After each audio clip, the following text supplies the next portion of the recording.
Takut tambah dewasa, takut aku kecewa. Kenapa? Takut keterima magang, terus lingkungannya toksik lagi ya? Duh, dibilangin tenang aja, pasti baik-baik kok orangnya. Kan temanku pernah magang di situ, terus ngasih sugesti.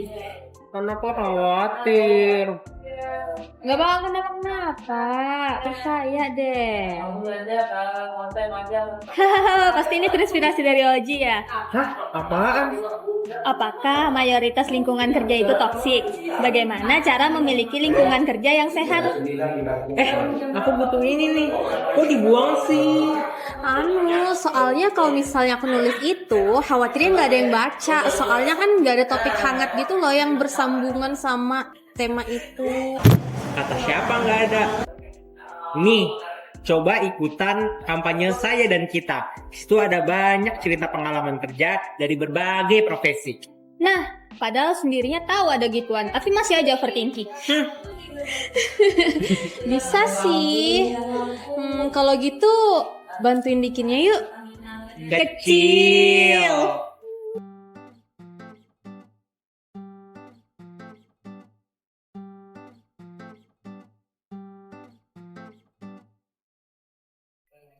Kok aku nemunya pada ngeluh doang ya? Iya sumpah, di Twitter mostly cuma ngeluh lingkungan kerjanya toksik, terus dipupuk online doang sama netizen. Nggak ada yang ngasih saran gitu. Tuh kan, pupus sudah mimpiku kerja dengan tenang. Bentar. Aku coba hubungin seseorang dulu.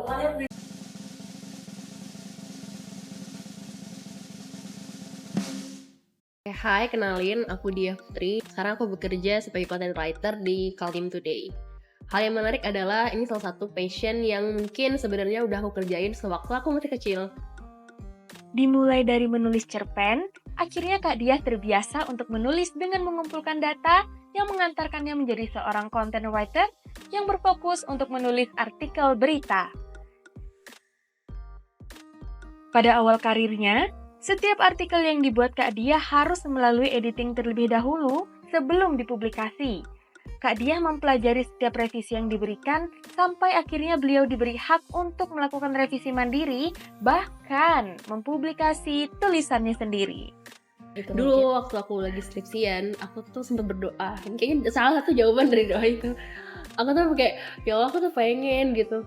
Setelah skripsi ini kelar, aku tuh pengen nulis dengan sebebas-bebas apapun. Ternyata beneran gitu, kayak dikabulin nih. Karena aku sekarang bisa nulis dengan sebebas-bebas apapun yang aku mau gitu di pekerjaan ini kayak gitu. Sebagai seorang content writer, Kak Diah memiliki waktu yang fleksibel dalam bekerja.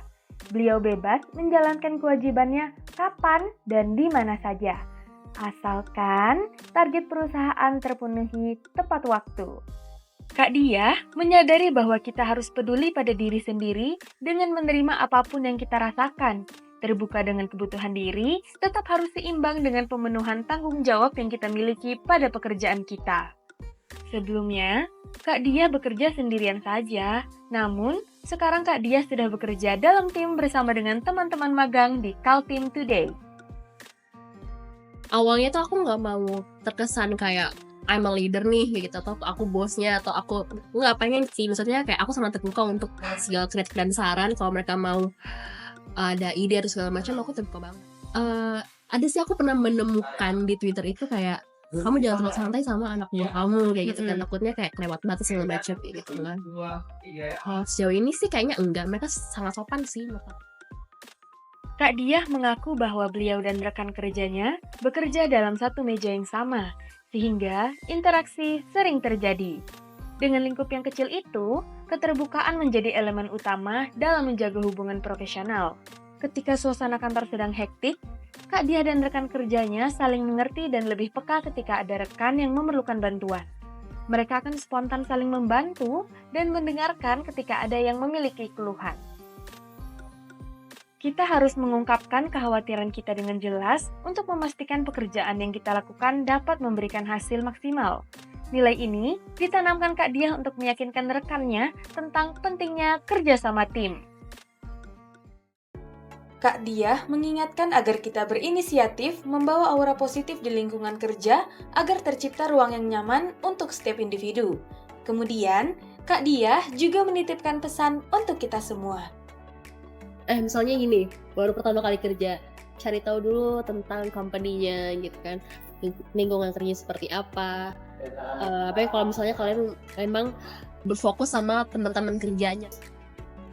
Sebenarnya kerja itu tidak menakutkan itu kalau kalian tahu boundariesnya, punya batasan. Buat aku punya batasan itu nilai plus. Punya boundaries itu bukan berarti kalian bertanggung jawab untuk semua perasaan teman-teman kalian gitu. Jadi kalau udah di kantor itu bersikap seperti pekerja, seseorang profesional,